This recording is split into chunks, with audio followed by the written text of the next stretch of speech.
Halo semuanya, kami dari kelompok tekanan osmotik akan mempresentasikan hasil diskusi kami yang mencakup pengertian, rumus, serta contoh soal dari tekanan osmotik. Kelompok kami beranggotakan 4 orang, yaitu Gania, saya Naila, Raymond, dan juga Stephen. Apa itu osmosis dan tekanan osmotik? Osmosis adalah peristiwa bergeraknya partikel, molekul atau ion dari suatu larutan yang lebih encer atau pelarut murni ke larutan yang lebih pekat melalui dinding semi permeabel. Yang kedua ada tekanan osmotik. Tekanan osmotik adalah tekanan yang harus diberikan untuk menghentikan proses osmosis.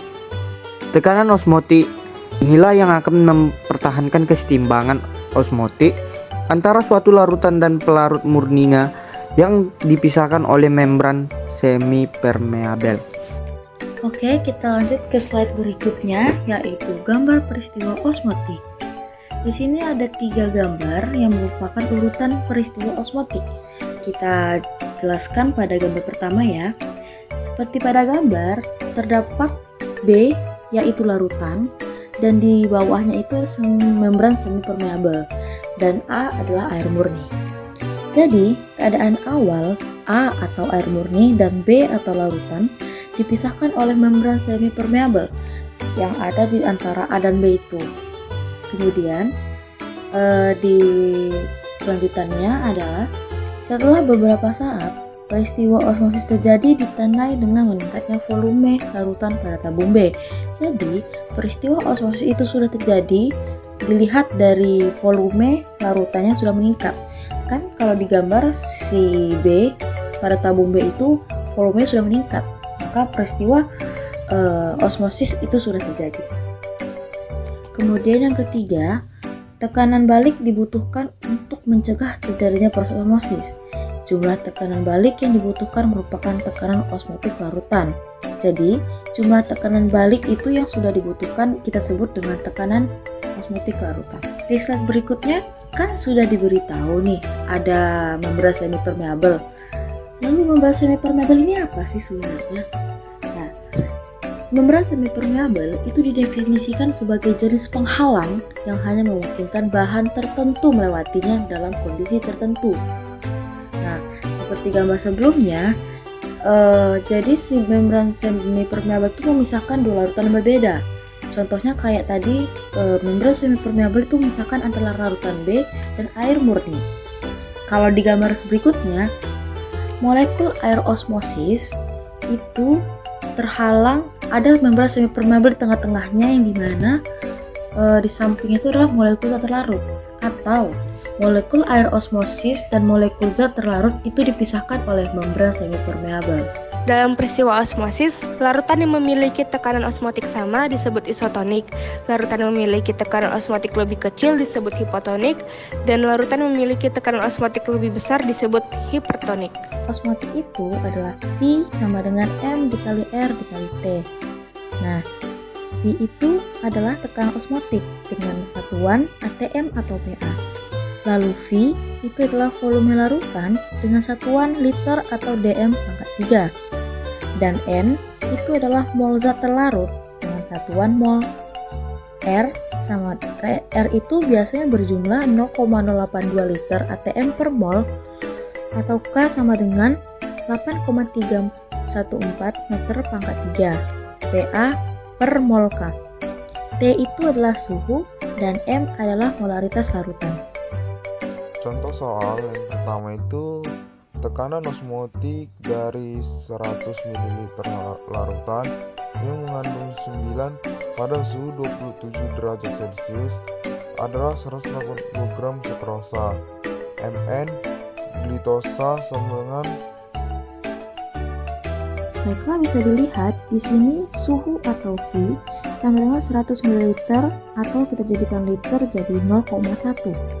Dan di sini ada suhu atau T itu 27 ditambah 273 K sebenarnya 300 Kelvin. Untuk mencari N, kita masukkan 9 gram per 180 sama dengan 0,05. Nah, baru kita masukkan ke rumus T sama dengan M kali R kali T. Karena M belum diketahui, maka kita pakai rumus N per V dikali R dikali T. N-nya tadi kan 0,05, V-nya 0,1, makanya 0,05 per 0,1 dikali 0,082 itu adalah R-nya, dikali T yaitu 300, maka hasilnya 12,3 dan berarti di captionnya adalah C, 12,3 atm. Selanjutnya, tekanan osmotik larutan yang mengandung 3 gram CONH 2/2 M sama dengan 60 dalam 500 ml larutan pada suhu 27 derajat Celcius adalah. Kita lanjut ke jawaban berikutnya. Sama seperti rumus di soal pertama, yaitu P sama dengan M kali R kali T. Oke, kita mulai dulu dari diketahuinya.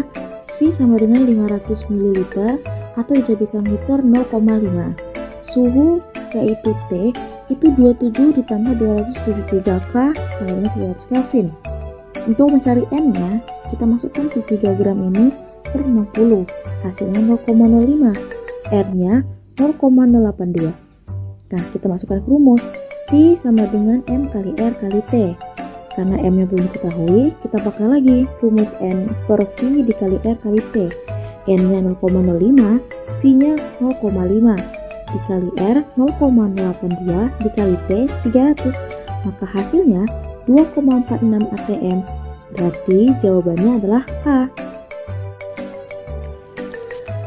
Berikutnya soal ketiga, yaitu tekanan osmotik larutan yang mengandung 50 gram suatu karbohidrat per liter pada 0 derajat Celcius adalah 6,2 atm.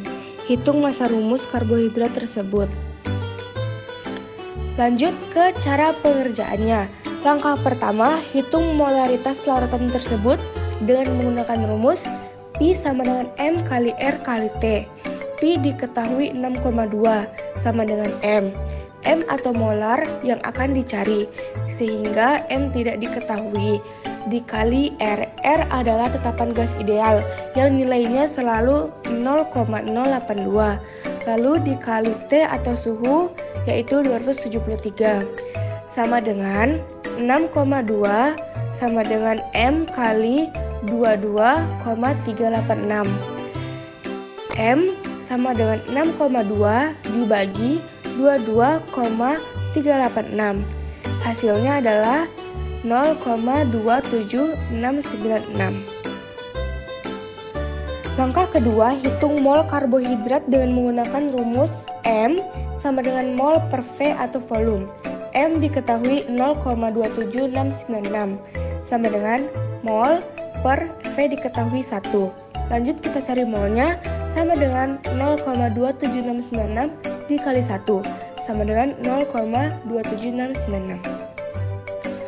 Langkah ketiga, hitung massa molekul relatif atau MR karbohidrat dengan rumus MR sama dengan massa per mol.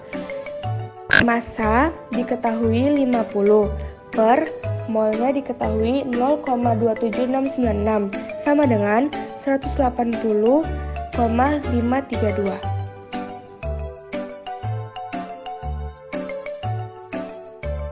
Lanjut soal yang terakhir, sebanyak 3,2 gram naftalena MR sama dengan 128 dilarutkan ke dalam benzema hingga volume larutan 250 ml. Hitung tekanan osmotik yang terjadi pada suhu 27 derajat Celcius. Pertama kita cari diketahuinya. Kita dapatkan V sama dengan 250 ml. 250 ml kita ubah ke dalam liter sama dengan 0,25 liter. Berikutnya kita cari T atau suhunya, yaitu 27 derajat Celcius tambah 273 Kelvin sama dengan 300 Kelvin. Selanjutnya kita cari N-nya. N sama dengan gram per mr. Gramnya diketahui 3,2 dan mr-nya diketahui 128 sama dengan 0,025 mol. R atau tetapan gas ideal sama dengan 0,082. Selanjutnya kita masukkan ke dalam rumus P sama dengan M kali R kali T. Karena M tidak diketahui, kita pakai N per V. N per V kali R kali T. N sama dengan 0,025 per V sama dengan 0,25 dikali R 0,082 dan dikali T 300 sama dengan 2,46. Sekian dari kelompok kami, terima kasih.